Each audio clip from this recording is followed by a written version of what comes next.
Olá, meus irmãos, que a graça e a paz do Senhor esteja sobre todos vocês.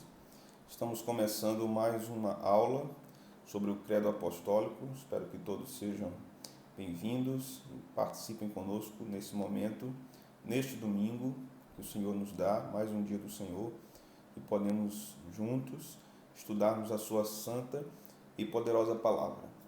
Hoje nós começaremos a estudar a segunda parte do Credo, que nós já iniciamos há algumas semanas. Hoje, então, nós daremos início ao nosso estudo sobre a pessoa e obra de Cristo.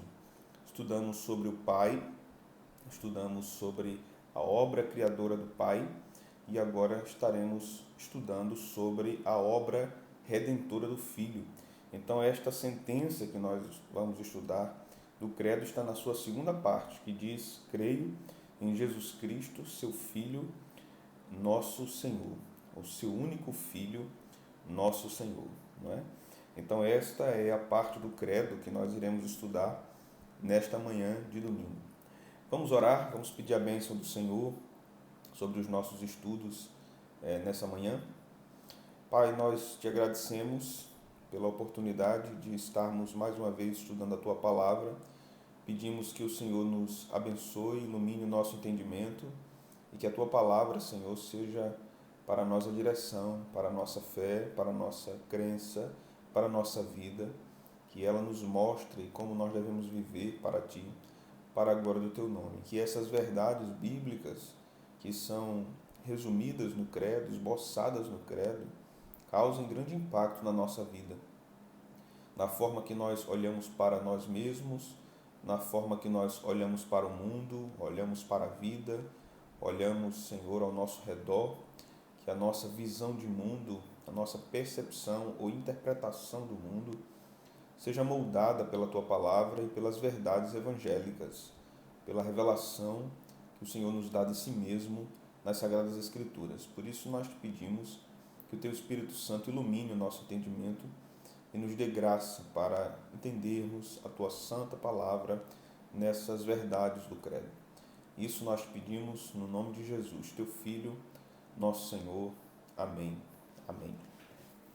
Meus irmãos, nós vamos estudar esta parte que podemos dizer também de grande importância no credo apostólico. Na verdade, todas as partes são muito importantes dentro do credo, mas nós chegamos a uma parte crucial, uma parte central que irá tratar sobre Jesus Cristo.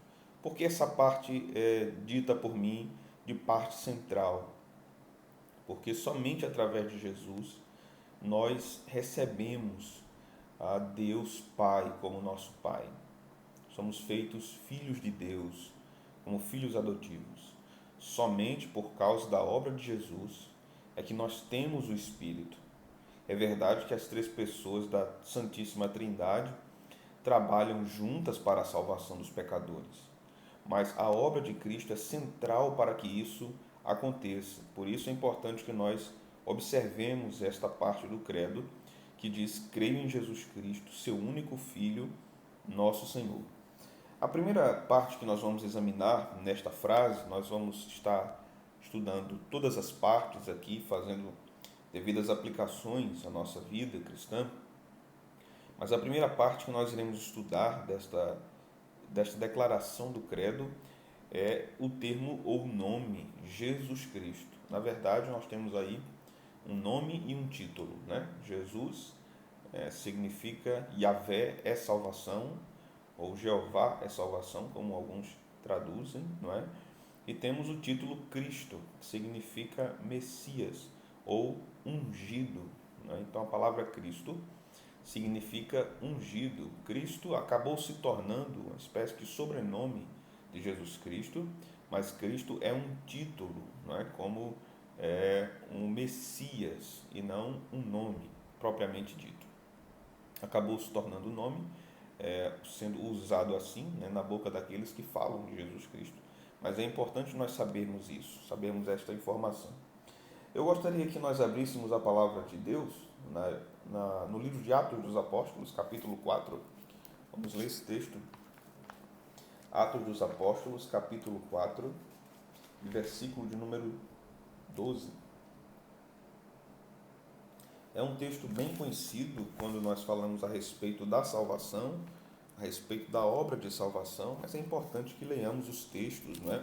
E nós tenhamos contato com os textos da Escritura Sagrada. Então, não ouça apenas a leitura do texto, abra a sua Bíblia, porque isso lhe ajuda também a encontrar com mais agilidade os textos das Sagradas Escrituras e lhe ajuda também a saber onde estão determinados versículos que tratam a respeito da sã doutrina.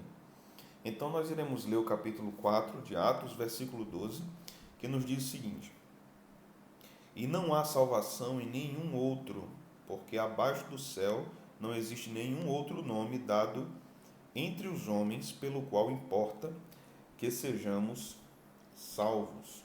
Então, por que nós dizemos no credo, creio em Jesus Cristo? Nós dizemos porque Jesus é o nosso Salvador. Nós dizemos porque sem Cristo não há salvação. Sem Cristo não há filiação com o Pai. Nós não somos adotados como filhos do Pai Celeste sem a obra de Jesus Cristo, sem o sacrifício e sem a sua ressurreição. A Escritura nos diz que Jesus morreu pelos nossos pecados e ressuscitou para a nossa justificação. Então, a obra de Cristo é de fundamental importância para o relacionamento que os homens têm com o Pai. Quando nós falamos na última aula a respeito da nossa relação com o Pai Celeste, como nós somos filhos adotivos de Deus, né? Isso é feito através de Jesus, isso precisa ser relembrado aqui nesta verdade do credo. Porque estas verdades anteriores sobre a criação, sobre a soberania de Deus na criação, também estão impressas nesta segunda parte do credo. Porque nós só sabemos quem é o Pai que criou todas as coisas, conforme a revelação de Deus, pelo Logos, que é um termo usado para Jesus pelo evangelista João, no capítulo 1 de João, versículo de número 12.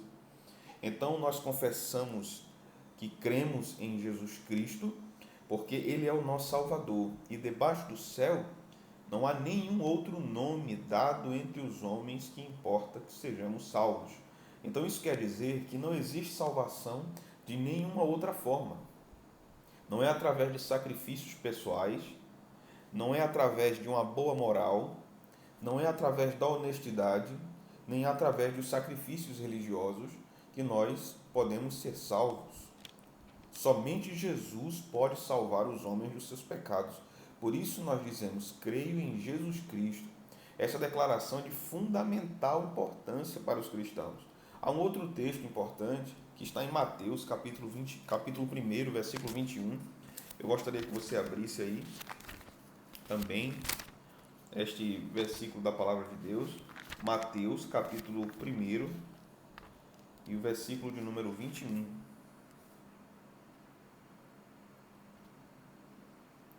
Esse versículo também é de suma importância para nós entendermos esta primeira parte desta frase do credo. Creio em Jesus Cristo. O capítulo 1 de Mateus, versículo 21, nos diz, portanto, ela dará à luz um filho e lhe porás o nome de Jesus, porque ele salvará o seu povo dos pecados deles. Então, esse texto, mais uma vez, nos mostra que Jesus é o Salvador do seu povo, que não há outra forma do seu povo ser salvo senão por ele. O povo de Jesus não é apenas os judeus, não são apenas os judeus que creram nele naquela época. O povo de Jesus é todo aquele que creu, todo aquele que recebeu Jesus como seu Salvador. Este é povo de Deus, este é povo escolhido de Deus. Então, essas verdades iniciais precisam ser fixadas na nossa memória. Eu creio em Jesus Cristo porque Ele é meu Salvador. E eu digo isso a outras pessoas. Eu não digo apenas que creio que Deus criou o mundo. Eu não digo apenas que creio que Deus é soberano. Eu não digo apenas que creio na Trindade. Eu digo que creio também que Jesus é o único e suficiente Salvador. Que não existe outra forma de um homem ser salvo. As instituições não salvam os homens. A própria prática religiosa não pode salvar os homens. Frequentar uma igreja não pode salvar os homens. Ser uma boa pessoa não pode salvar ninguém. dar esmolas, dar ofertas na igreja não pode salvar ninguém. Fazer orações também não pode salvar ninguém. Cantar músicas cristãs também não pode salvar ninguém. Somente Jesus Cristo é o único e suficiente Salvador. Os homens devem entregar a sua vida a Cristo, devem crer na mensagem do Evangelho que proclama Cristo Salvador dos homens. Esta é uma verdade poderosa das Escrituras, a mensagem central das Escrituras, que Deus criou o mundo, que o homem caiu em pecado e que Deus providenciou a salvação para os homens. E esta salvação chama-se Jesus Cristo. Por isso nós dizemos, creio em Jesus Cristo. A segunda parte desta frase, né, nos diz aqui, creio em Jesus Cristo, seu único Filho, nosso Senhor. Mas aqui é preciso nós gastarmos um pouco de tempo também, antes de entrarmos na parte de único Filho, gastarmos um pouco de tempo com o termo Cristo, que significa Messias, que significa ungido. Como nós podemos entender este termo à luz da Escritura, à luz do Antigo Testamento, à luz do que a própria revelação de Deus fala sobre este termo? Quando nós olhamos para a Antiga Aliança, nós observamos os três ofícios que estavam presentes na Antiga Aliança: o de sacerdote, o de rei e o de profeta. Quando nós estudamos sobre a doutrina de Cristo, que nós chamamos em teologia de cristologia, nós estudamos também a relação de Jesus com esses três ofícios. Esses três ofícios recebiam a unção, a capacitação de Deus no Antigo Testamento, e a unção era realizada de forma simbólica com óleo. Então, o sacerdote era ungido para exercer o seu ministério, o rei era ungido para exercer o seu ministério, e o profeta era ungido para exercer o seu ministério. Então, quando a Bíblia nos mostra que Jesus é o Cristo, que Jesus é o Messias, no Novo Testamento, ela está reconhecendo também que Jesus carrega em si, na sua pessoa, esses três ofícios. O sacerdote que falava para Deus em favor do povo, o rei que governava o povo e o profeta que falava da parte de Deus para o povo. Cristo carrega esses três ofícios.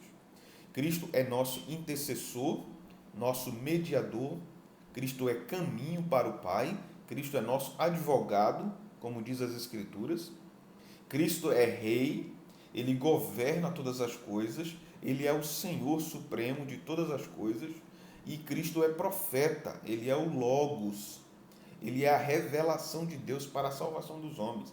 Vamos ver esses três ofícios de forma mais detalhada, um pouco mais detalhada nas Escrituras.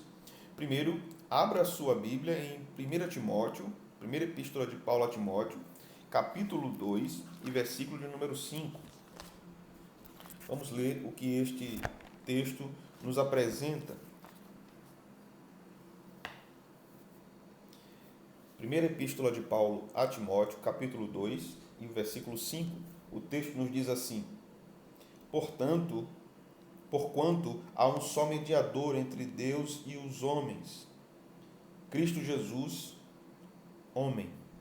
Este texto é importante para entendermos esta questão sacerdotal, porque o sacerdote falava da parte representando o povo, falava da parte do povo para Deus. Então era necessário que existisse um mediador. O povo não falava diretamente a Deus sobre os seus pecados. O sacerdote era uma espécie de intercessor pelo povo. Então, quando os sacrifícios eram oferecidos ao Deus de Israel, uma vez por ano, o sumo sacerdote entrava ali no Santo dos Santos, mas todo o trabalho de sacrifício que era realizado, os animais que eram mortos no Antigo Testamento, no tabernáculo, isso era feito pelos sacerdotes, não era feito pelo povo, porque fazia parte do trabalho de mediação entre Deus e os homens que os sacerdotes desempenhavam. Então, aqueles ministérios sacerdotais no Antigo Testamento eram uma sombra para a obra consumada de Cristo. O que eu quero dizer com sombra? Quero dizer que aquilo se consumaria, chegaria ao seu estágio final em Cristo. Por isso que hoje nós não temos mais sacerdotes, nós temos Cristo, que é sacerdote eternamente, segundo a ordem de Melquisedeque. Não precisamos mais de sacrifício, porque Cristo não é apenas sacerdote, Cristo é o sacrifício. Então, Cristo é o único mediador entre Deus e os homens. É claro que eu vou explicar a relação que a igreja tem com a questão sacerdotal. Daqui a pouco nós vamos pensar sobre isso. Mas nós precisamos entender que a obra consumada de Cristo é perfeita para a salvação. Por isso que nós não temos uma missa, nós temos um culto. Porque na missa acredita-se que o cordeiro é imolado várias vezes e o corpo do cordeiro é dado para os fiéis através de uma hóstia. Nós não acreditamos nisso. O sacrifício de Jesus aconteceu uma vez e está consumado e não ocorrerá novamente. Nós participamos da ceia, que chamamos também de Eucaristia, é uma ação de graças a Deus pelo sacrifício de Jesus e é um memorial, mas carrega também a presença espiritual de Deus nos elementos.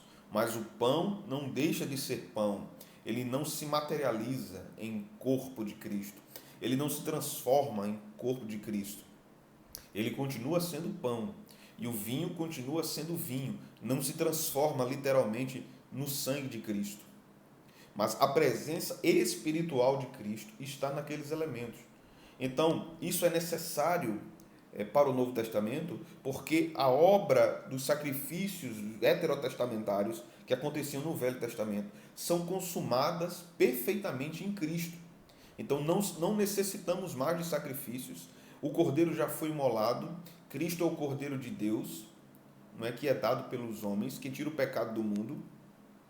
Isso não tornará a acontecer. O que acontece hoje é a aplicação da obra de Cristo ao coração de pecadores, mas Cristo não torna a morrer.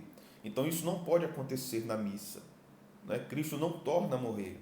Então, por isso que nós não temos altar, nós temos plataforma, nós temos púlpito, porque a ideia de altar é uma ideia onde o sacrifício ocorre novamente, onde a missa ocorre novamente. Então nós não temos altar, os protestantes não têm altar. Os protestantes têm a plataforma onde está o móvel chamado púlpito, de onde é pregado o evangelho. Não é? O altar fala de sacrifício, não existe mais sacrifício. Jesus fez o sacrifício pela salvação dos homens e não tornará a fazê-lo, ele já foi feito. Quando ele morre na cruz, ele diz: está consumado, o preço foi pago. Não é? Então, a obra sacrificial de Jesus foi feita ali. Por isso que Jesus é o único Salvador. E ele é ungido, porque ele é sacerdote também. Não é? Então, nós temos aqui um outro atributo também que nós podemos apontar neste termo Cristo, ou ungido, que é o ofício, na verdade, é melhor colocar assim, de rei. Então, fala daquele que reina, daquele que governa. Vejamos um texto bíblico que está em Apocalipse, capítulo 19, versículo de número 16. Isso trata sobre Cristo. Veja. Capítulo 19 de Apocalipse, versículo de número 16. O texto nos diz aqui: tem no seu manto e na sua coxa um nome escrito: Rei dos Reis e Senhor dos Senhores. Então, este texto está falando a respeito de Jesus, que Jesus é o Rei dos reis da terra. Ele é o soberano dos reis da terra, como está em Apocalipse capítulo 1, versículo 7. E ele é o Rei dos reis, ou seja, Cristo governa todas as coisas. Então, esse título Cristo também carrega esse ofício de rei, esse ofício imperial de Cristo. Vejamos um outro ofício de Cristo que está contido neste título, que é profeta. Eu gostaria de que você abrisse sua Bíblia, em Hebreus capítulo 1, do versículo 1 ao versículo de número 3. Hebreus, capítulo de número 1, Epístola aos Hebreus, capítulo 1, versículo 1 até o versículo 3.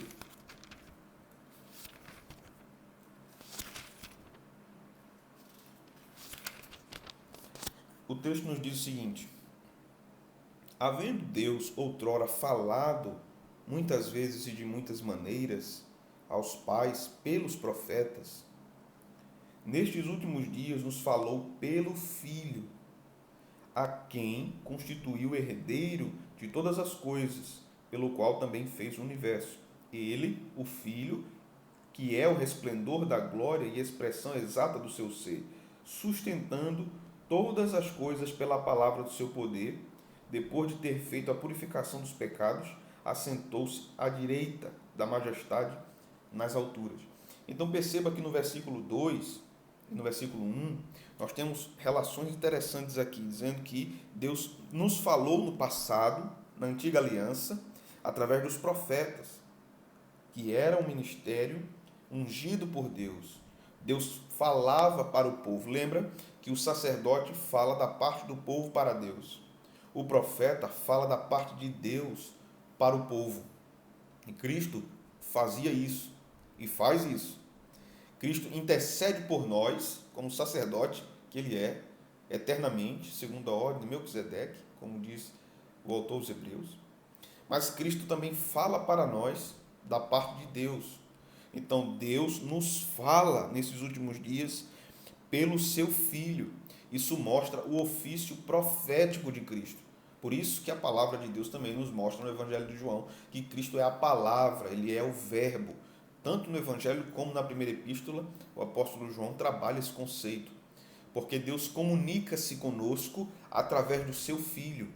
E Cristo é a expressão exata de Deus, é a revelação perfeita de Deus.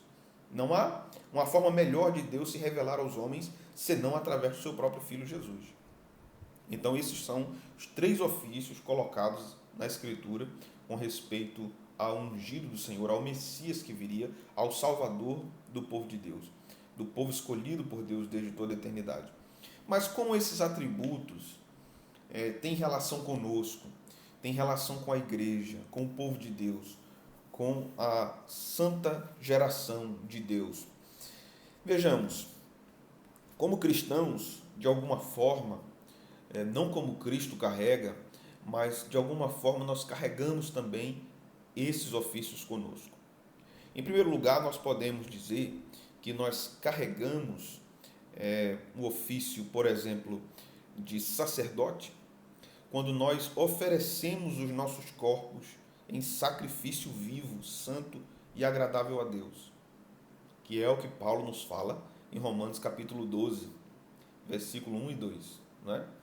Para que ofereçamos ao Senhor a nossa vida como sacrifício santo a Deus, que é o nosso culto racional, o nosso culto inteligível. Então, desta forma, podemos dizer que carregamos este ofício sacerdotal.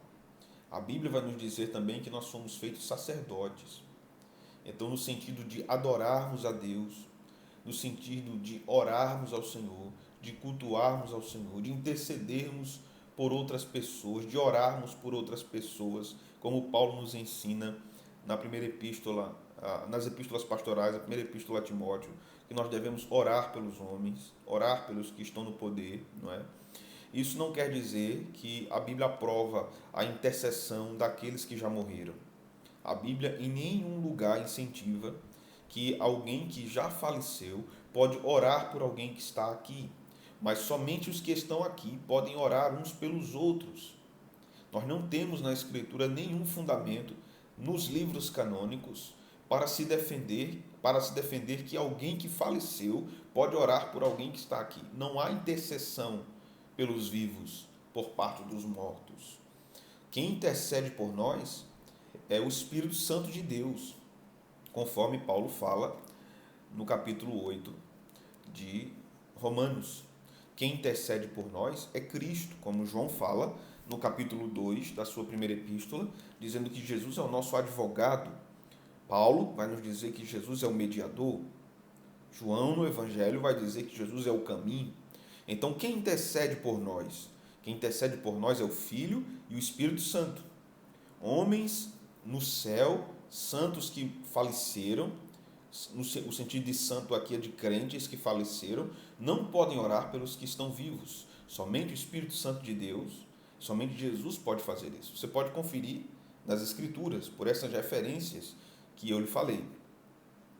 Então, nós devemos considerar também que nós carregamos, de certa forma, o ofício profético. Porque o que era um profeta? Profeta era aquele que anunciava a vontade de Deus. Era aquele que proclamava a vontade de Deus. A mensagem profética não era apenas uma mensagem futurística, apocalíptica, de coisas escatológicas que aconteceriam no final do mundo. Mas profeta também era aquele que proclamava a vontade de Deus.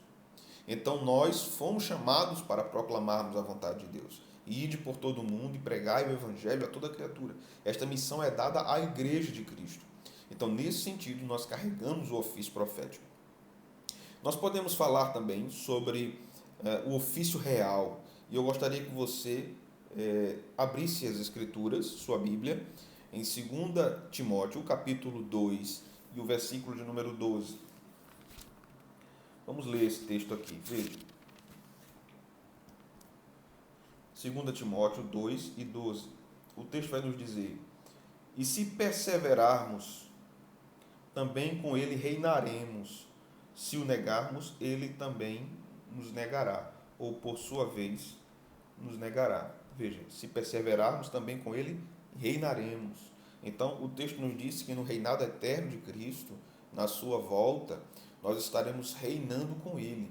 Esse é um aspecto deste ofício que nós carregamos como igreja do Senhor, não é? Como povo real, como aqueles que reinarão com Cristo. Nós podemos considerar também que esse ofício real que está sobre nós significa que nós vivemos em oposição às forças do mal, em oposição às obras de Satanás, porque era próprio de um rei na antiguidade defender os seus súditos, defender o seu povo, a sua gente, de ataques estrangeiros, de ataques de inimigos, de ataques mortais. Então, como reis, tendo esse ofício real, nós militamos contra as obras das trevas, contra as obras de Satanás, que é o príncipe deste mundo, não é? Então, estas são algumas aplicações dos ofícios de Cristo para a igreja. Nós somos corpo de Cristo, estamos em união espiritual com Cristo. Então, naturalmente, podemos fazer estas aplicações dos ofícios de Cristo à igreja. É claro que nós precisamos considerar teologicamente que a igreja não carrega os ofícios de Cristo, sacerdote, rei e profeta, como Cristo carrega. Da mesma forma que nós somos filhos de Deus, mas não somos filhos de Deus como Cristo o é. Cristo é o Filho único, ou unigênito de Deus, que é o que nós vamos passar a considerar agora. O que significa este termo, Filho unigênito, ou Filho único? Quer dizer que Cristo é o eterno e natural Filho de Deus, gerado na eternidade. Cristo não teve um início, Cristo não foi criado. Cristo é da mesma essência do seu Pai, da mesma natureza do seu Pai. Então nós precisamos considerar também que Cristo é Filho eterno de Deus. Os atributos de Deus são eternos, o atributo da paternidade de Deus é um atributo eterno. Então isso quer dizer que nunca houve um momento em que Deus, Pai, não foi Pai do seu Filho. Se um dia Deus não foi Pai de Jesus, quer dizer que Deus mudou. Então os atributos de Deus estão ligados também a este importante atributo da imutabilidade. Isso quer dizer que Deus não muda. Não há variação em Deus, não há sombra de variação em Deus. Então isso quer dizer que Deus sempre foi Pai de Jesus. E Jesus sempre foi Filho eterno de Deus. Nesse sentido, Jesus é o Filho unigênito. É o Filho único, da mesma forma, da mesma natureza que o Pai o é. Então, nesse ponto, nós entendemos João 3,16, que nos diz: porque Deus amou muito de tal maneira que deu o seu Filho unigênito, ou o seu Filho único, o seu Filho natural, não é? O seu Filho eterno, para que todo aquele que nele crê não pereça, mas tenha vida eterna. Então é preciso crer neste Filho para que tenha-se a vida eterna. É preciso crer em Jesus para que seja salvo. Jesus é o único caminho. Creio em Jesus Cristo, não é? Seu único Filho, nosso Senhor. O credo nos ensina isso. Então, quando nós falamos a respeito da filiação de Jesus, também, da mesma forma, devemos fazer a aplicação a nós. Assim como fizemos com os ofícios, devemos fazer com a filiação. Nós somos feitos filhos de Deus, mas não somos filhos naturais, como Jesus é. Não somos filhos da mesma natureza, como Jesus é. Vamos ler alguns textos bíblicos, vamos ler pelo menos duas referências. A primeira está no Evangelho de João, capítulo 1, e versículos de número 12. Vamos ver? Evangelho de João, capítulo de número 1 e versículo de número 12.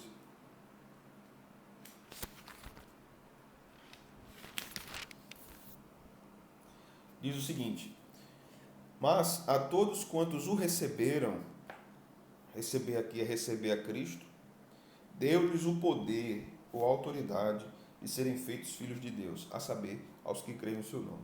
Então, como alguém pode ser feito filho de Deus? Não é meramente porque é uma criatura de Deus. É possível ser criatura de Deus e não ser filho. Só é filho de Deus quem o é por meio de Jesus. Só é filho de Deus quem crê em Jesus. Quem não crê em Jesus tem uma relação criacional com Deus. Ele é criado por Deus. Deus dispensa sobre as suas criaturas misericórdia. Deus dispensa sobre as suas criaturas paciência, né? Isso é uma característica da bondade de Deus. Isso está dispensado sobre todas as suas criaturas, os filhos de Deus e os que não são filhos de Deus, por meio de Jesus. Mas sobre os filhos de Deus, Deus dispensa sua bondade com misericórdia, com paciência, com graça e com amor. Para aqueles que são criaturas de Deus e não são filhos adotados por meio de Jesus, Deus Pai não comunica a eles, não dá a eles graça e amor. Isso só pode ser dado por meio de Jesus. Por isso que na bênção apostólica se começa com o Filho, a graça do Senhor Jesus Cristo, o amor de Deus Pai.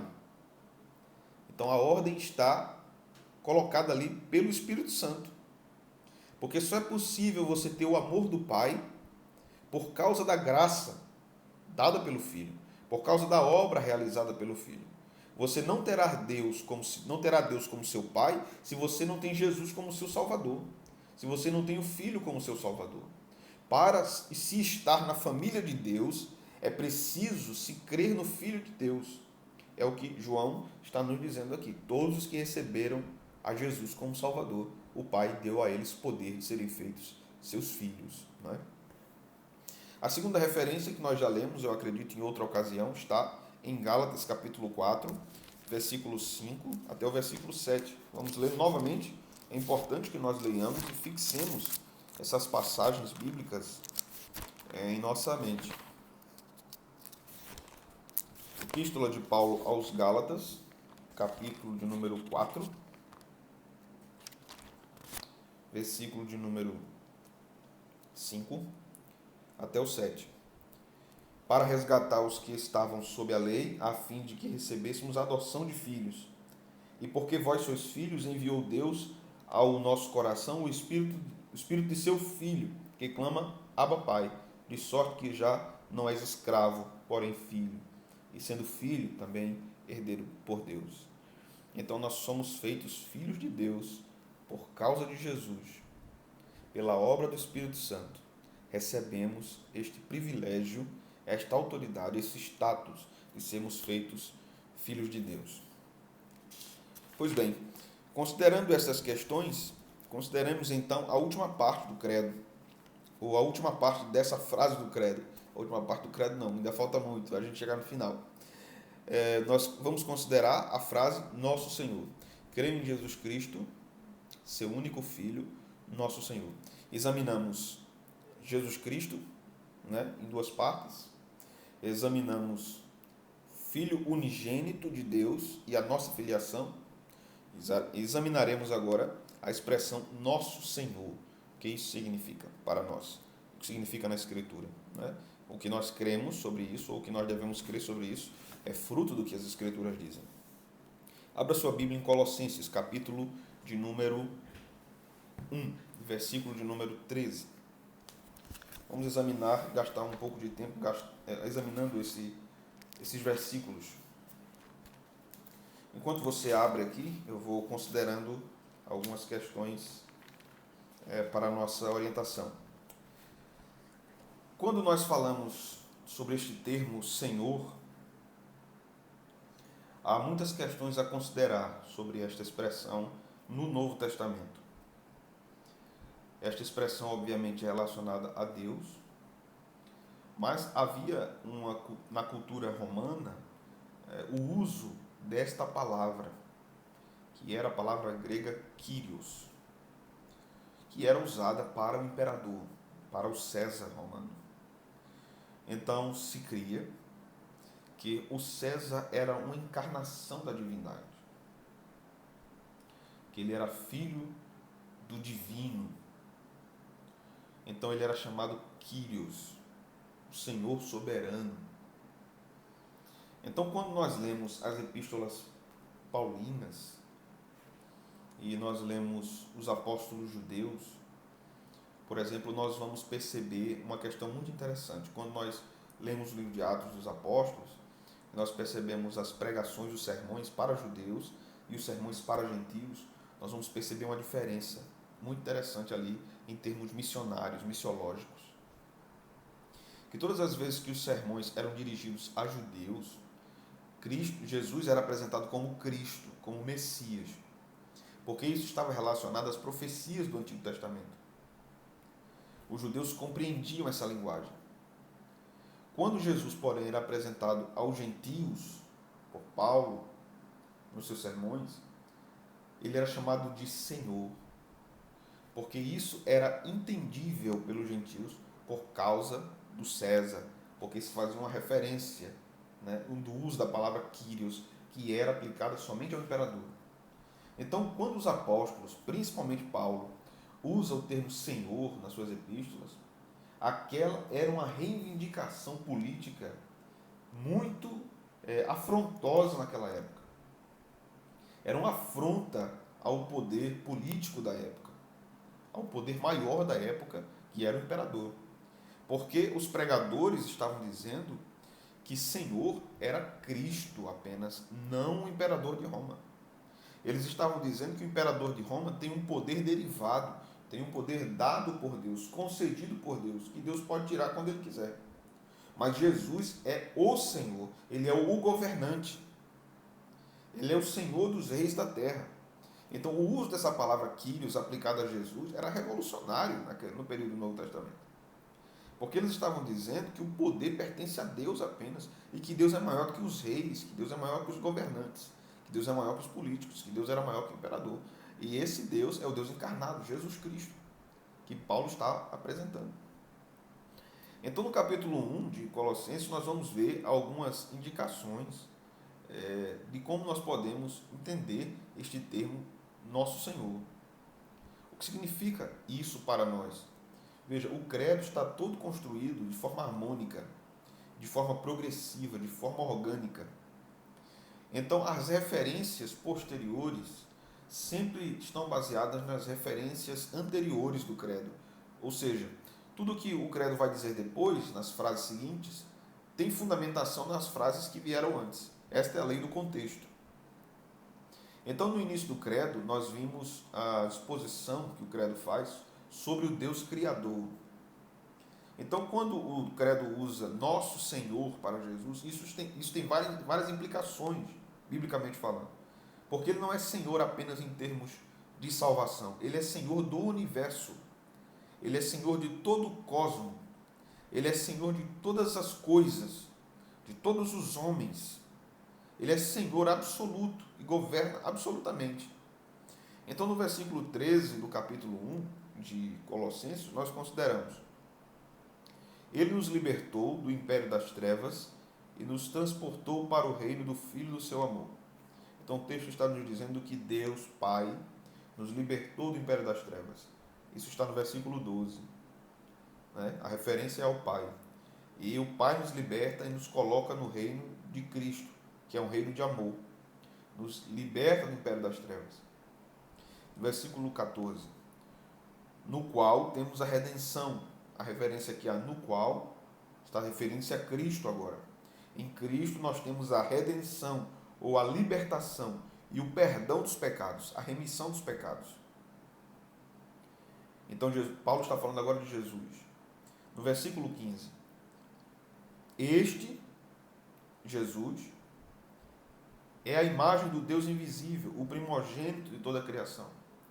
A ideia de primogênito aqui não é a ideia que nós temos de primogênito, do primeiro filho, ou do primeiro a ser criado. A ideia de primogênito aqui é de primazia, de supremacia. O texto quer dizer aqui que Jesus é supremo sobre toda a criação. E Paulo vai dizer por quê. Versículo 16. Pois nele, em Cristo, foram criadas todas as coisas, nos céus e na terra, as visíveis e as invisíveis, sejam tronos, sejam soberanias, quer principados, quer potestades, tudo foi criado por meio dele e para ele. Por isso Cristo é supremo. Por isso Cristo é o primogênito de toda a criação. Porque ele criou todas as coisas. Nele foram criadas todas as coisas, nos céus e na terra. Então isso faz dele superior, Senhor de toda a criação. Porque ele criou todas as coisas. Então Paulo vai nos dizer, no final do versículo 16, que tudo foi criado por meio dele e para ele. Então a criação existe para a glória do Filho. Para o Filho. Ele é Senhor. Tudo pertence a ele. Assim como no mundo antigo se entendia que todo o Império Romano pertencia ao imperador, que ele era o supremo Senhor de todos os homens e de todo o território onde o Império Romano havia chegado, o entendimento aqui para Cristo é não apenas uma área geográfica dentro do mundo criado, mas de toda a criação. Por isso que o teólogo holandês Abraham Kuyper dizia que não havia nenhum centímetro quadrado existente no universo que não pertencesse a Cristo. Cristo diz a tudo no universo: me pertence, é meu. Por isso que Jesus é Senhor. Então no versículo 17, Paulo diz: ele, Cristo, é antes de todas as coisas. Nele tudo subsiste. Nele tudo tem a existência, tudo é sustentado. Cristo sustenta todas as coisas. Cristo é Senhor. Então, está falando da supremacia de Cristo, inicialmente, versículo 13 e 14. Cristo é supremo sobre a criação. Creio em Jesus Cristo. Cristo é supremo sobre a criação. Então eu posso dizer que ele é Senhor. Supremo sobre redenção, salvação, supremo sobre criação. E a partir do versículo 18 nós temos indicação de Paulo que Cristo é supremo sobre a igreja. Então o texto está dividido assim: Cristo é supremo sobre a obra de salvação, supremo sobre a criação e supremo sobre a igreja. Por que está nessa ordem colocada pelo apóstolo? Porque nós só teremos a devida compreensão da criação se nós tivermos a devida compreensão da redenção. Por isso que é preciso falar primeiro da supremacia de Cristo na redenção, para depois falar da supremacia de Cristo na criação.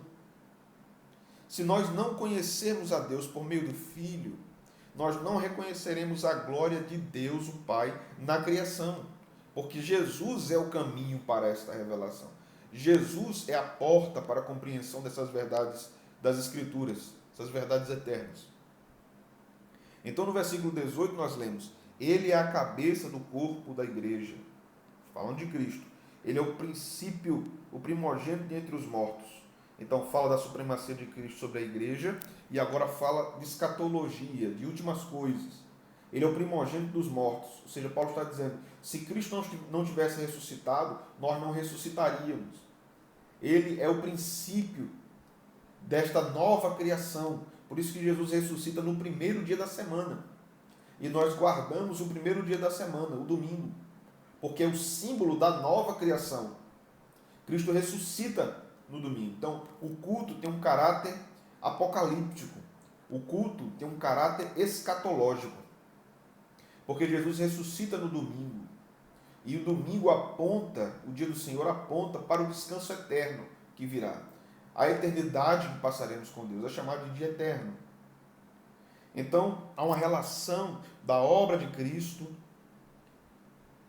da ressurreição de Cristo, com a nossa ressurreição, do culto no primeiro dia da semana, com o estado eterno da igreja, chamado dia eterno.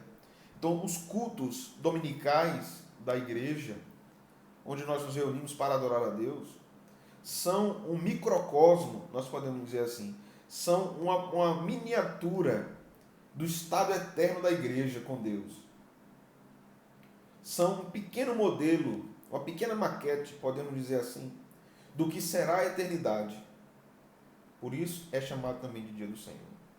Então, se Cristo não tivesse ressuscitado, nós não ressuscitaríamos. Aí Paulo vai nos dizer, no versículo 18 ainda, que ele tem a primazia, porque aprove a Deus que nele residisse toda a plenitude, o qual, havendo feito a paz pelo sangue da sua cruz, por meio dele, reconciliasse consigo todas as coisas. Isso fala também em termos finais, apocalípticos, escatológicos. Toda a criação é reconciliada com Deus em Cristo. A criação geme, diz Paulo em Romanos 8, a igreja geme, e tudo isso passa por um processo de redenção, de salvação, de libertação, que será consumado totalmente quando Jesus voltar. Nós vivemos entre o já e o ainda não. Nós já somos salvos, mas a nossa salvação será consumada na volta de Cristo. Nós podemos ter a certeza que somos salvos, mas passaremos ainda pelo processo de glorificação, que é o processo final da redenção. Então Paulo está apontando para isso aqui, que Cristo reconcilia consigo todas as coisas, mas nós vivemos entre o já e o ainda não. A nova criação já está acontecendo e terá o seu desfecho na vinda de Cristo. Paulo nos diz em 2 Coríntios 5,17 que aquele que está em Cristo é nova criação. Não é? A gente deve considerar aqui também, meus irmãos, que em Cristo é feita a reconciliação. Reconciliação que o homem caído tem com o Pai, reconciliação que o homem pecador tem com o outro. Então, quando nós somos encontrados por Deus em Jesus, somos chamados, somos salvos, somos justificados como efeito temporal da eleição eterna, quando a salvação acontece para nós no tempo e no espaço, como um cumprimento do decreto eterno de Deus, um cumprimento da predestinação de Deus, nós observamos que está se cumprindo no tempo o que Deus havia determinado desde antigamente. Nós estamos percebendo que existe uma reconciliação sendo instaurada entre o homem caído que vivia em inimizade. Paulo vai dizer em Romanos 3, ninguém busca a Deus, ninguém entende. Mas quando Cristo salva o pecador, este pecador então agora busca a Deus, porque lhe é dado um novo coração. Mas não apenas isso, a relação que se dá, a restauração das relações que se dão por causa da obra de Jesus, não é apenas uma relação do homem para com Deus, também é uma relação do homem para com outro homem. Por isso agora, esses homens salvos, esses pecadores salvos, são família de Deus, são família da fé, como Paulo diz. São irmãos, como o texto é usado no Novo Testamento, né? O termo é usado no Novo Testamento. São irmãos. Então, não apenas uma reconciliação do homem com Deus, há uma reconciliação do próximo com o outro, do homem com o outro. Então, toda a parede é derrubada entre Deus e os homens, mas entre um homem e outro homem também. Por isso, nós podemos dizer, Jesus é o nosso Senhor. Nós somos irmãos, mas estamos no seu reino de amor. Então, amor fala também de relacionamento. Veja que o texto nos fala, aqui no versículo 13, nos transportou para o reino do Filho do seu amor. O amor do Pai. O Pai ama o Filho, mas o reino do Filho é um reino de amor. Porque ele ama os seus súditos. Ele deu a vida pelos seus amigos, deu a vida pelos seus súditos. E ele quer que os seus servos vivam em amor, amando ao próximo, vivam em unidade. Então, isso mostra também o senhorio de Cristo sobre a igreja. Jesus é Senhor sobre a obra de salvação, Jesus é Senhor sobre a obra da criação, Jesus é Senhor sobre a obra de santificação e sobre a comunhão da igreja. Então, através disso, nós podemos entender perfeitamente o pensamento inspirado do apóstolo Paulo em 2 Coríntios 13:13, que a graça do Senhor Jesus Cristo, o amor de Deus, nosso Pai, e as divinas consolações do Espírito Santo seja com todos nós, ou todos vós, desde agora e para sempre. Amém. Porque é pela obra de Cristo que nós desfrutamos o amor do Pai, e é pela obra de Cristo que nós desfrutamos da comunhão do Espírito, comunhão com Deus, comunhão com os outros irmãos. Amém, meus irmãos? Que o Senhor nos abençoe. Por hoje, nós ficamos por aqui com a nossa quarta aula sobre o credo. Na semana que vem, nós voltamos, se assim o Senhor nos permitir. Um abraço, que Deus abençoe a todos vocês.